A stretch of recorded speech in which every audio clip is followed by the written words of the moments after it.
Chill Out Malmö with Wally Johnson, who's an up-and-coming actor and stand-up comedian. So, Wally, you've got a pilot which you've done already called Alla vägar leder till Malmö. That's right. And what is the principle behind the pilot? Well, it's the series in general. It's a very non-traditional Swedish kind of show. It's very Americanized, because my inspiration comes from there, like Larry David's Curb Your Enthusiasm. It's Always Sunny in Philadelphia. Everybody Hates Chris Rock. It's a very witty, quick jokes. Yeah. And sometimes it gets borderline stupid. In a way, it gets kind of like silly, but a lot of times it's very. I hate to use this term, but it's very smart. You know what I mean? It's like you have to be a bit like rooted in the world around you. You gotta be aware of certain things like pop culture and socially conscious. And be able to be that good. So that's pretty much it. But it's funny. It's a comedy show. It's very hilarious, vulgar. No kids can watch this stuff. So you got into, you'd already made the show before you tried out stand-up comedy. Yeah. And, do you think you'd prepared yourself in any way for stand-up, or were you shitting yourself before you got on stage the first time? It would be a lie if I said that I wasn't nervous. I was incredibly nervous before getting up on stage, because I've been on stage before. I used to rap. Cliche, I know, but I used to rap. And but when you rapping, like, people will still give you a pulse. You know what I mean? And it's kind of hard to determine whether or not they like this stuff, or it's just wanting to be nice. Yeah. But when you like when you're making people laugh, well, that's it. Like, you will get that laugh, or you won't get it. And that will determine the whole mood of the whole stand-up. Right? So I was nervous because it was a different ball game, right? But no, I can't say the show prepared me for it, but I've been in love with stand-up comedy since I was about 17 when I saw Chris Rock's Bring the Pain, that special. First time I saw that, I felt like this is something I like. Chris Rock is kind of like messed up. He's very socially conscious. He doesn't just get up on stage. I love Eddie Murphy to death. I do love Eddie Murphy to death. But Eddie Murphy's more like, he does the more kind of party type of jokes. While Chris Rock went deeper. Instead of just talking about discrimination, he talked about the reason behind the discrimination and what he considered that needs to be done in order to eliminate it. That's what I kind of do too. My first gig on the stage was about I was about to say clown, but about an entertainer named Sean Benon. And he's a goofball. That's how it is. He's a goofball, and a lot of people laugh. They were like, well, yeah, it's funny because he's a clown. But some other people laugh because they got my point. My point is, this guy is making us look bad.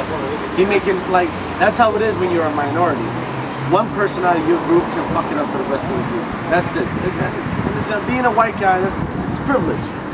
You have a lot of chances. You have 9 lives. You know, when you're not white, one fuck up, that's it. It fucks up the rest. Oh, can I curse, by the way? I'm sorry. Okay. One fuck up will fuck up the rest of your career. That's just how it is. And in this case, he's making us look bad. He is. But when you've got all these ideas, what gets you past procrastination and just thinking, I'll do that some other time? As in jokes? No, it's in any project you've got. You don't, maybe you're thinking, I've got this idea, but when did you stop just thinking about it and actually do something about it? I'm a late bloomer. I noticed that. I'm a late bloomer in life. And it's actually been good for me. Like, I know I've been a funny guy. I've been a funny guy my whole life. Taking that step, you just gotta get to a point where you feel like, you know what? Either it will sink or it will float. You gotta get to the point where you feel like, you know what could happen? They boo me off stage and that's it. And I'm still in the same spot as I am right now. Well, you take the risk. Something good will come out of it, and it will elevate you to the next possible. And that's just life. You can't play life, but you can't just play safe the entire life and expect to play to be real. So, with someone from such a varied background, why do you think that Sweden is a place which you enjoy to be in? I mean, is it, there's some things about it which you don't think you could find somewhere else, or? I think Sweden is an incredible country. It's very unique. It's very unique. I wouldn't say it's the only country that is in the way it is, because I've never been, like I haven't been to all countries in the world. Sure. But it has a high level, like the standard is high. I do feel that people here, they work to live and they don't live to work. And Sweden is very homogenic in a way. Because that's, I guess a lot of small countries are like that. It's very homogenic. And I'm just very different, you know. I'm a big fish in a small pond, so therefore it's easier. Is Sweden a funny country? Is there a lot of humour inside Sweden? Yeah, but it's humor is very subjective. You and I can watch something, think it's the funniest stuff ever. The dude behind us might think, what kind of bullshit is this, right? So they have their own humor, but their humor is not that universal. The British humor and American humor is very universal. That's why it's like, well, obviously there's other reasons behind it, but more people speak English, right?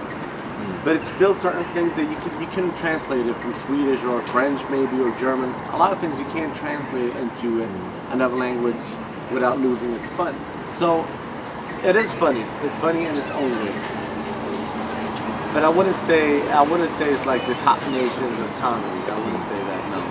So your program's in Swedish, but would you?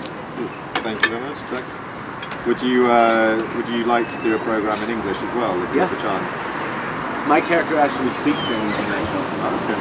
Just it's part of his character. He's a typical American guy who lived his entire life in Swedish, but he plays the whole English American thingy. So it gives him an edge, you know what I mean? It gives him an edge. He refuses to speak Swedish in the show. I can speak Swedish without no problem. What is your favourite word in Swedish? In Swedish? I don't know why. Ludifax. What does that mean again? Ludifax. Ludifax. You put it on the news. Should we do the interview? Yeah, of course, yeah. Sorry.